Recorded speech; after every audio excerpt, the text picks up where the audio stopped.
Check whether the relation R defined in the set, this particular set, as this particular relation R is equal to A comma B, such that B is equal to A plus 1, S reflexive symmetry ಮತ್ತು transitive ಅಂಥೇಳಿ, ಸರಿನಾ?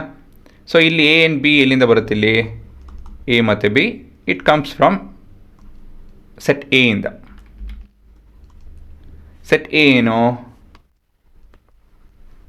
Set A ಬಂದು 1 2 3 4 5 6 ಅಲ್ವಾ? So ಇದು ಕ್ಲಿಯರಾಗಿ ಉತ್ತರ ಬಂದು ರಿಫ್ಲೆಕ್ಸಿವೂ ಅಲ್ಲ, ಟ್ರಾನ್ಸಿಟಿವೂ ಅಲ್ಲ, ಸಿಮೆಟ್ರಿನೂ ಅಲ್ಲ. ಅಂದರೆ ಒಂದೊಂದಾಗಿ ಬರ್ಕೊಂಡು ಹೋಗ್ಬೇಕಷ್ಟೇ, ಏನಿಲ್ಲ. ಸೊ ಮೊದಲನೇದಾಗಿ let a b equal to 1, b b equal to 1.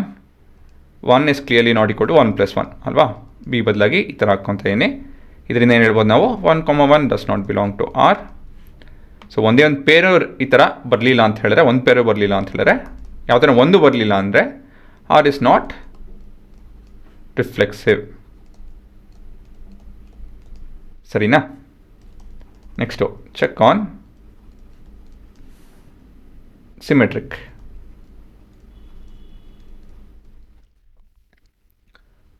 ಹಾಂ, ಇವಾಗ ಸಿಮೆಟ್ರಿಕ್ ಅಂತ ಹೇಳಿ ಯಾವುದೋ ಒಂದು ಪೇರು ಸ್ಯಾಟಿಸ್ಫೈ ಆಗಬೇಕು. So 2 is equal to 1 plus 1. ಇದರಿಂದ ಏನು ಹೇಳ್ಬೋದು ನಾವು? 1, 2 ಬಿಲಾಂಗ್ಸ್ ಟು ಆರ್.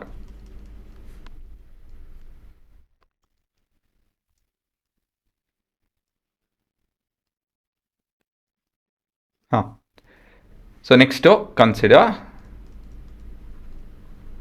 2, 1. ಇವಾಗ ಏನಾಗುತ್ತಿದೋ ಕ್ಲಿಯರಾಗಿ 1 is not equal to 2 plus 1. ಇದರಿಂದ ನಾವು ಏನು ಹೇಳ್ಬೋದು? 2, 1 does not belong to R. ಇದರಿಂದ R is not symmetric ಅಲ್ವಾ? Next check on transitive. ಹಾಂ, ಟ್ರಾನ್ಸಿಟಿವ್ಗೆ ಒಂದೆರಡು ಪೇರು ನಿಜ ಆಗಿರುವಂಥ ಪೇರ್ ಕನ್ಸಿಡರ್ ಮಾಡಬೇಕು. Like say 2 is equal to 1 plus 1.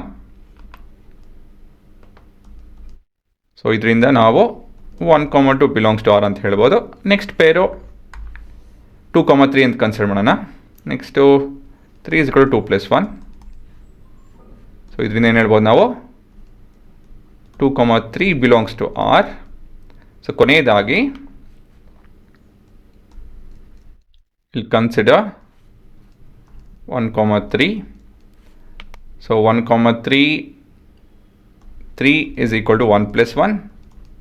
ಇದು ನಿಜ ಅಲ್ಲ, ಹಾಗಾಗಿ 1, 3 does not belong to R. So ಇದರಿಂದ ನಾವೇನು ಹೇಳ್ಬೋದು? R is not correct transitive. ಅಷ್ಟೇ, ಸರಿನಾ? ಇದೇ ನಿಮ್ಮ ಉತ್ತರ. ನಾಟ್